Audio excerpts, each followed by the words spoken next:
Saya sering nimpukin itu tuh gereja dekat rumah saya itu ada gereja. Shalom Sobat Layar Renungan, selamat berjumpa kembali para sahabatku. Kembali kita akan mendengarkan ada satu kesaksian yang memberkati dari Ibu Sunardia yang dulunya sebagai seorang muslimah namun sekarang telah percaya kepada Tuhan Yesus dan murtad menjadi orang yang percaya sebagai pengikut Kristus. Seperti apa kisah perjalanan iman dari Ibu Sunardia sehingga beliau memutuskan berpindah keyakinan dari Islam ke Kristen? Mari saja kita semua untuk menyimak videonya berikut ini. Semangke buah tomat. Gue kagak nyangke lo pada bertobat. Biar dipakai Tuhan ya, luar biasa. Luar biasa. Ibu dari kecil itu dibesarkan di lingkungan yang bukan percaya pada Yesus, terus bisa terima Yesus, itu bagaimana, Bu? Iya, sedikit ceritanya flashback lagi ya. Saya dari kecil hidup memang dari keluarga yang tidak kenal Tuhan ya. Jadi bapak saya dukun.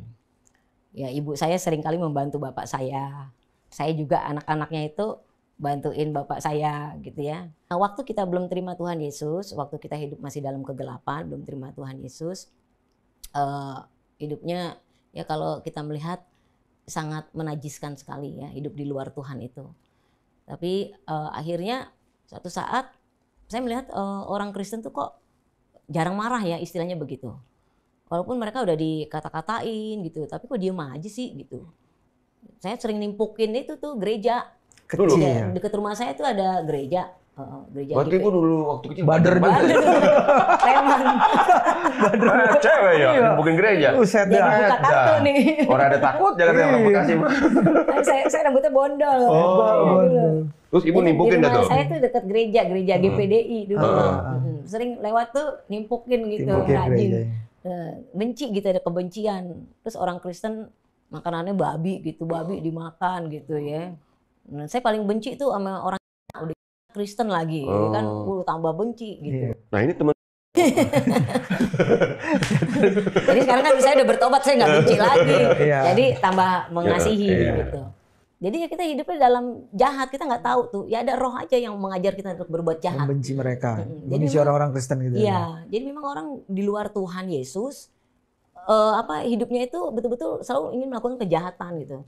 Padahal dia sebenarnya nggak mau gitu. Cuma ada roh yang membawa kebencian ya. Betul. Ibu anak ke 11 saya terakhir. terakhir. Oh, berarti Saya masih sering beliin kembang tuh di pasar. Oh iya. Buat apa tadi saya nggak ngerti buat makanin setan tuh. Oh. Ada keris, batu Terbiasa gede, berarti ya. gitu. Jadi terbiasa kita memang udah dengan okultisme udah gitu ya, Bu? begitu, okultisme gitu. Jadi banyak orang datang juga gitu ya, Bu. Nah, Iya, minta ini. cuman Ibu, apakah Ibu jadi anak kesayangan nih? Anak terakhir? Nggak juga. Nggak juga ya. 11. 11. Orang kata kasih kini ember, ubah. Mau nyayangin gimana? Yang ada digamparin terus tiap hari. Nah, nggak pernah gitu, Bu, berpikir bahwa arti kasih sayang itu seperti apa? Nggak pernah. Nggak pernah ngerasain. Saya nggak pernah ngerasain kasih sayang.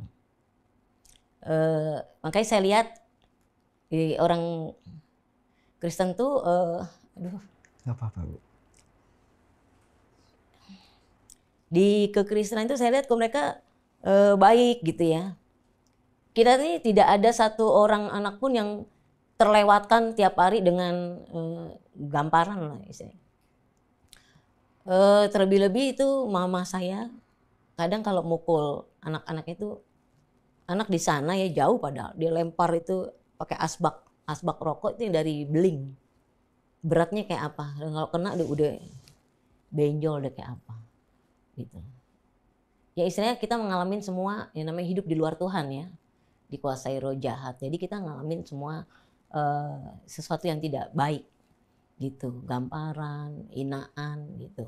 Sampai itu terjadi kita juga sampai udah dewasa loh, kita sampai ngalamin begitu loh sampai dewasa. Nah makanya saya melihat itu kasih Tuhan tuh luar biasa gitu. Saya lihat orang Kristen kok baik gitu ya. Baiknya istilahnya kalau kita sapa juga dia ya senyum gitu. Terus saya lihat orang-orang ngejahatin kayak kita nih. suka nimpukin gereja, dia nggak pernah tuh ngukum saya besok nyegat saya gitu, nih dia nih yang nimpukin, nggak gitu. Saya lewat di depannya justru dari mana cantik gitu-gitu. Setelah saya agak besaran, dari mana Mbak, gitu-gitu, mereka menyapa dengan baik. Padahal gereja udah Ibu lemparin ya. Ya. Terus bagaimana Bu?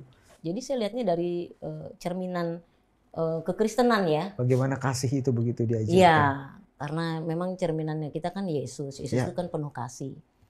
Saya nggak lihat orang Kristennya aja, karena ada Yesus di dalam orang itu ya. Ya orang Kristen yang geblek juga banyak juga sih Ya. ya istilahnya. Tapi kita lihat Yesusnya. Dan kasih itu yang memulihkan begitu banyak kepahitan, Iya, rasa pedih dalam hidup. betul. Kasih itu yang sudah memulihkan hidup saya. Saya mengampuni ibu saya, kakak-kakak saya juga dan orang-orang yang menyakiti saya, menzolimi, ya. Saya udah ngampuni, udah anggap selesai. Ayat amanat agung kan, Mm-mm. jadikanlah semua bangsa muridku, Iya. dan aku akan menyertai kamu. Iya. Pertanyaan saya, penyertaan seperti apa yang Ibu paling rasakan yang dilakukan Tuhan Yesus buat Ibu? Penyertaannya luar biasa ya. Salah satunya ketika saya menghadapi perlawanan-perlawanan dari saudara kita di seberang, itu Tuhan menyatakan luar biasa penyertaannya. Contohnya ketika saya di suatu tempat, kami ini tidak mengkristenisasi, tetapi kami selamatisasi. Ya, ada satu orang bertobat, terima Tuhan Yesus dari suku Jawa Barat. Lalu mereka berpikir bahwa kami mengkristenkan mereka, gitu. Nah, waktu mereka tahu orang ini bertobat, karena kan keselamatan itu anugerah ya. Bagian saya memberitakan. Nah, kebetulan dia dijamah Tuhan terima Yesus. Lalu kami dihakimi dengan penduduk di sana di daerah Jawa Barat itu. Dan kami ya mereka udah datang lah dengan pakai Segala macam parang, ya. Segala macam atribut. Macam-macam kita udah dikepung nih tempat saya. Lalu kita berdoa, hanya doa yang bisa kita lakukan waktu itu. Tuhan, kalau memang Engkau memakai kami untuk daerah ini menerima Tuhan Yesus, biarlah kami tetap di dalam penyertaan Tuhan. Jangan mati di sini Tuhan, sebelum mereka bertobat, sebelum daerah ini diselamatkan. Tapi kalau memang waktunya Tuhan tidak izinkan mereka bertobat, ya saya dibawa untuk hidup selalu menyenangkan hati Tuhan.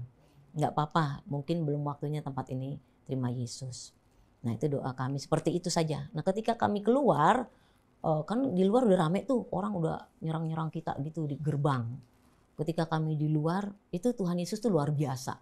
Mujizatnya dinyatakan luar biasa. Orang yang sudah panas hati, sudah garam gitu ya, udah seperti mau nikam kita, tiba-tiba jadi luluh. Lihat kita jadi luluh. Dan kita sapa dengan baik. Dengan sapaan salam mereka ya. Lalu selamat siang dan sebagainya, ini ada apa ini gitu ya.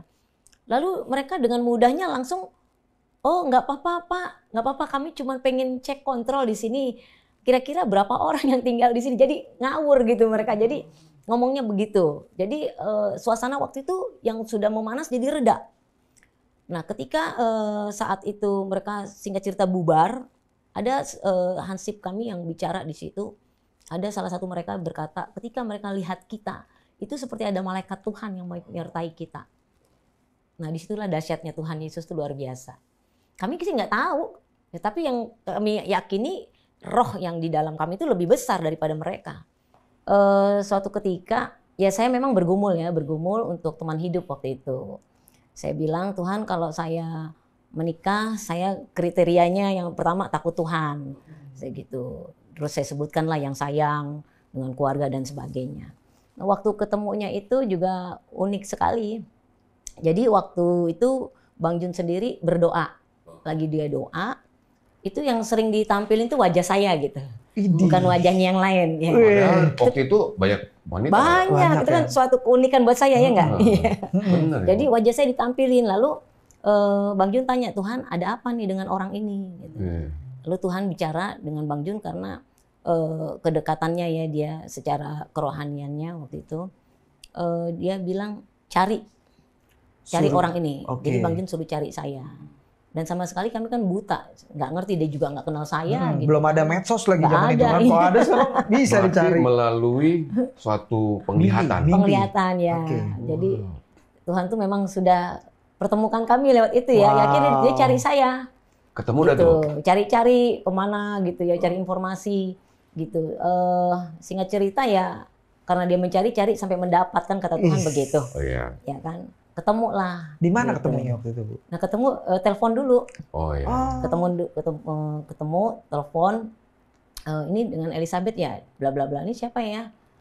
Junaidi Salat, kata gitu. Wah, terus ibu pernah kaget. dengar namanya gimana tuh? Oh, berdebar-debar saya. Seorang Ini bukan dari artis. mata turun ke hati, dari suara ya, Bu? ya? Suara. Dari suara yang berdebar-debar. Saya bilang, iya ada apa Om? Wah, saya kan nggak tahu profilnya kayak apa waktu itu ya kan. Ya, kamu mau nggak rekaman sama saya? Kata dia gitu. Tapi Ibu memang penyanyi waktu itu. Nyanyi dapur. Penyanyi Ya, dapur. Pas-pasan lah saya. Iya. Pas untuk didengar. Iya. Oh nanti kita bakalan dengerin juga suaranya dong. Kita dengerin suaranya bagus. Suara Terus lagu-lagunya. akhirnya ya bolehlah saya gitu. Saya okein aja. Ya lalu ya selanjutnya kan saya nggak ngerti mau rekamannya benar atau enggak, atau mungkin pancingan dari dia, saya juga nggak ngerti kan, Kalau karena dia kata- pengen kenal saya kan begitu. Iya. Tapi saya iakan saja. Nah satu waktu saya kan masih bekerja waktu itu. Saya pergi keluar kantor, dia telepon lagi saya, hubungin saya. Jadi kapasitas teleponnya tuh udah berkali-kali. Saya lagi keluar kantor, singkat cerita dia tembak saya akhirnya. Kamu mau nggak jadi istri saya? Itu telepon atau ketemu, Bu? Telepon, masih telepon. Jam saya keluar kantor, beliau telepon lagi beberapa kali kepada saya. Singkat cerita udah ngomong semuanya, terakhir kamu mau nggak jadi istri saya? Ditembak gitu kok zaman sekarang Iya, dia zaman ditembak sekarang, sama saya. iya. Saya kaget. Saya waktu itu ya menolak, ya nggak habis pikir lah. Masa iya sih dia mau sama saya gitu, siapa saya kan begitu. Ya saya belum kasih jawaban. Lalu saya tutup, nanti saja deh saya kasih kambang gitu sama dia gitu, nggak kepastian. Berapa kali lagi telepon lagi, kamu mau nggak jadi istri saya begitu. Terus dia cemes saya dengan firman Tuhan. Kalau ya katakan ya, kalau tidak katakan tidak. Wah, matilah saya ya dibilang seperti itu ya. Ya saya jawab, ya deh mau deh saya gitu. Oh. Tapi saya nggak habis pikir, maksudnya urusan belakangan lah. Yang penting Yang penting mau dulu. mau dulu dah ya. Gitu. Posisinya Pak Junaidi waktu itu udah terkenal banget dong. Udah terkenal. Udah banyak duit ya. Duit banyak banget. Wuh. Kalau dibilang ya udah nggak terhitung lah ya. Iya. Berak makan di Jakarta, berak di Hong Kong. Gitu. Duit di jok-jok mobil udah Iya. berhamburan. Makanya Duit di mana-mana tuh, Bu, ya? Nah itu, Mau makanya ke cewek teman saya, mana yang mau nggak mau utang di deket sama mana-mana. dia? Ya kayak ketiban bulan, saya istilahnya begitu ya. Padahal bulan cuma ngelihat doang, nggak pernah Iya. ketibanan. Nah sekarang ketibanan gitu istilahnya. Berkah, ya. Ya, saya bingung gitu. Apa iya, apa bener gitu. Tapi saya kan udah ngomong iya. Menikah beda agama. Beda agama. Itu orang tua waktu itu gimana dari Ibu? Ya, yang penting agama kan baik gitu. Ya silakan aja gitu. Jadi nggak terlalu membatasi, terserah aja. Mereka kan yang menjalankan. Gitu. Ya prinsipnya mereka tuh agama itu baik. Pak Junaidi waktu itu masih Kristen KTP lah bisa dibilang. Iya. Nah itu bagaimana Bu tetap bertahan dengan, karena kan kalau Kristen KTP ini kecenderungannya kadang ya namanya juga belum tahu kebenaran firman Tuhan, belum bisa menjadi dalam tanda kutip kepala keluarga yang bagaimana yang benar, Jadi imam yang benar, iyalah ya, kayak gitu. Nah istilahnya. itu Ibu gimana melalui masa-masa seperti itu? Yang pertama saya nggak henti berdoa, doa, puasa itu saya lakukan. Dan saya betul-betul punya keinginan supaya Tuhan menjamah suami saya gitu. Supaya dia betul-betul pertobatannya. Dan itu tidak henti-hentinya. Dan saya selalu, kalau saya ke gereja, saya lihat orang-orang kok berpasang-pasangan gitu ya, ada suami istri gitu. Nah saya kalau ada kursi di sebelah saya kosong tuh saya selalu doain juga. Saya rindu nih Tuhan suatu waktu ada suami saya di sini. Gitu. Saya selalu begitu. Ya itulah ya jawaban doa betul. yang saya Ya kan rindukan. pasti kan Pak Junaidi ini kan almarhum artis banyak duit.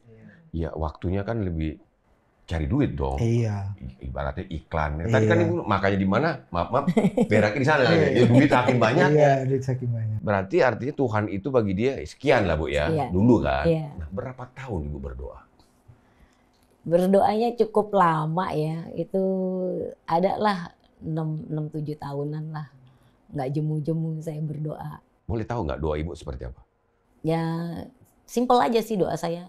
Tuhan, saya ingin Engkau melawat suami saya. Suatu waktu saya rindu dong Tuhan, pengen sama-sama. Selama ini kan kita masing-masing gitu. Dan saya ingin sekali Tuhan, supaya saya punya imam keluarga yang baik, yang betul-betul datang dari Tuhan, lahir baru. Itu aja saya. Lalu saya puasa. Gitu. Ya, pegang janji Tuhan, tidak ada yang mustahil bagi Tuhan dapat mengubah seseorang. Kita kan nggak bisa merubah orang itu, hanya Tuhan yang bisa merubah. Walaupun saya mengalami gejolak-gejolak tadi ya, sepertinya aduh, gue kayaknya udah deh gue tinggalin aja, pengen begitu ya, tapi nggak bisa. Memang Tuhan udah taruhkan di hati saya, diperhadapkan seperti itu. Ya harus saya jalanin. Suatu saat momen yang sudah saya nggak ingat-ingat lagi, tiba-tiba Tuhan nyatakan itu tadi, dia akhirnya bisa terima Tuhan Yesus, bertobat. Nah, itu momennya Jadi, gimana Bu? Betul-betul kita nih diuji kesabaran kita, kesetiaan kita. Setia nggak kita, masih tetap nggak kita berharap kepada Tuhan. Itu aja. Ternyata ketika kita setia dan tetap berharap kepada Tuhan, janji Tuhan digenapin.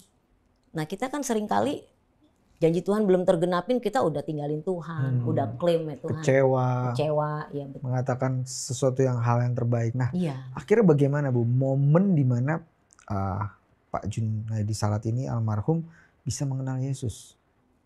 Momennya itu suatu waktu dia pergi rekaman, ke studio rekaman, ya. Dia itu dengar suara audible. Carilah kebenaran maka kamu akan diselamatkan, gitu. Nah itu sangat menancap sekali di hatinya dia. Kok cari kebenaran? Emang selama ini gue nggak bener, gitu loh. Ya sebetulnya dia ya bener, sudah melakukan hal-hal yang kerohanian ya, taat gitulah ya. Ya tapi kebenaran itu bukan standarnya Tuhan, gitu. Masih dia cari standar manusia, gitu. Tapi ketika dia mendengar suara Tuhan, carilah kebenaran maka kamu akan diselamatkan, dia tangkap itu suara dan betul-betul menjadi rema di hatinya. Nah dijamah Tuhan lah, nangis ya. Nangis orang, ciri-ciri orang dijamah Roh Kudus, nangis ciri-cirinya. Nah di situ dia nangis, minta ampun sama Tuhan, dia baru bertobat sungguh-sungguh di situ. Terima Yesus. Senang Bu ya? Senang banget. Pas pulang, merinding bener nih saya nih. Pas pulang, ya sukacita ya, beda ya, gitu, beda sukacita. Ya kita heran gitu, ada apa lu gitu. Kok berbeda, nggak kayak seperti biasanya gitu. Jadi dia cerita, gue tadi ketemu Yesus gitu. Ketemu Yesus di mana gitu? Di mobil, dia bilang begitu. Waktu gue mau rekaman, gue ketemu Yesus, dia ngomong seperti ini gitu. Terus ya saya cuman ya puji Tuhan ya. Puji Tuhan, Tuhan yang benar itu menyatakan langsung kepada beliau, Bang Jun, wow. gitu. Jadi bukan dari omongan orang-orang, jadi dia langsung. Nah di situ dia ambil komitmen, keputusan, akhirnya 100% terima Yesus. Tuhan itu kan sudah menjamah Bapak ya, iya. Almarhum iya. Bang Jun. Iya. Bagaimana akhirnya benar-benar sama-sama melayani suami istri nih? Akhirnya kan Bu? Iya. Kita mau tahu dong Bu. Ya setelah Bang Jun terima Yesus, suatu waktu ya saya ikut pelayanan beliau ya. Tapi waktu itu saya sebagai pendoa lah, istilahnya begitu ya. Saya sebagai pendoa, belum berani maju nih ke mimbar gitu. Tapi berjalannya waktu saya juga banyak belajar dan belajar juga dari Bang Jun. Akhirnya satu saat kita punya inspirasi begini. Mah, lu kan bahasa Betawinya ini kental banget nih gitu. Gimana kita bikin album rohani Betawi yuk gitu. Ya boleh aja sih saya bilang. Tapi gimana? Ya tenang aja, santai lah. Nah kita dari background sama-sama melayani, berjalannya waktu, Bang Jun juga pelayanan mimbar, saya juga pelayanan mimbar. Cuman mungkin waktu itu saya pelayanan mimbarnya lebih banyak di kaum wanita gitu. Jadi saya dengan Bang Jun karena kami latar belakang dari sana, jadi kami terbeban untuk menyampaikan berita keselamatan itu kepada semua orang, kepada segala suku bangsa. Kan Ibu kan tadi bilang ada melayani ya teman-teman kita dari Betawi ya. Iya. Nah, gimana tuh Bu kalau doa Bapak kami dengan pakai bahasa Betawi gitu? Pengen ngerasain Denger juga tuh Bu. juga nih. Ya sebetulnya mudah ya, Tuhan kita itu kan tahu dia berbagai suku bangsa ya. Kebetulan tadi saya memang tinggal di Betawi, ya saya berdoa dalam bahasa Betawi. Kayak contohnya doa Bapak kami ya, saya suka doa, babe gue yang di sorge dikudusin di name lu. Datang dah kerajaan lo, kata Tuhan. Sini lo gue urapin ceplok selesai. Kan nggak bertele-tele kan? Kan Tuhan bilang doa jangan bertele-tele gitu. Jadi kepentingan kita ini apa kebutuhannya gitu. Nah kan kalau Betawi ini kan kalau dari segi bahasa ceplos-ceplos artinya menarik dan ada lucu. Nah kalau Ibu khotbah tuh gimana dengan bahasa Betawi maksudnya? Pantun ya, pantun. Kadang-kadang bagaimana Bu? Ya memang saya kalau dalam berkhotbah juga ya saya bahasa Betawi itu udah nempel gitu ya. Jadi otomatis dan ya positif jemaat senang gitu, sukacita gitu dan bahasanya bisa dimengerti gitu. Kalau bahasa Timur Tengah Bu, doa Bapak kami di surga. Ya, itu ada tuh. Ada juga coba. Nah ini saya bikin lagu ya supaya kita nih nggak lupa gampang menghafalnya gitu. Nah itu saya dengan Bang Jun menciptakannya lagu ini. Lagunya seperti ini, doa Bapa kami. Abana lazi fisamawat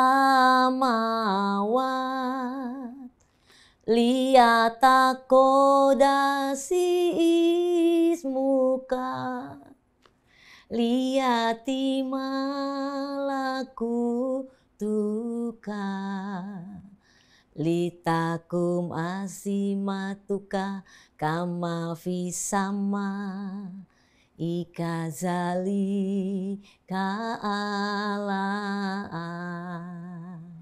Segitu aja, entar lo nggak beli CD. Nyarinya susah, CD-nya nggak ada di toko-toko besi. Di Spotify ada nggak Bu? Kayak ada. Paling nggak makna artinya apa Bu? Ya itu doa Bapak kami. Bapak kami di surga ini. Dikudusin. Tapi memang dibuat dengan lintas bahasa, dengan nada seperti itu, kita bisa merasakan bagaimana kekusyukannya. Iya betul. Ya saya melayani pekerjaan Tuhan aja selagi masih ada kesempatan yang Tuhan berikan, selagi masih ada waktu, selagi masih saya bisa berkarya, saya lakukan semuanya untuk Tuhan, gitu aja. Kalau untuk saya pribadi, mas saya udah cukup aja lah dari Tuhan, cukup makan, minum, pakai, udah selesai gitu aja. Saya bersyukur aja sama Tuhan. Gitu. Tapi kalau untuk jiwa-jiwa itu penting banget, gitu.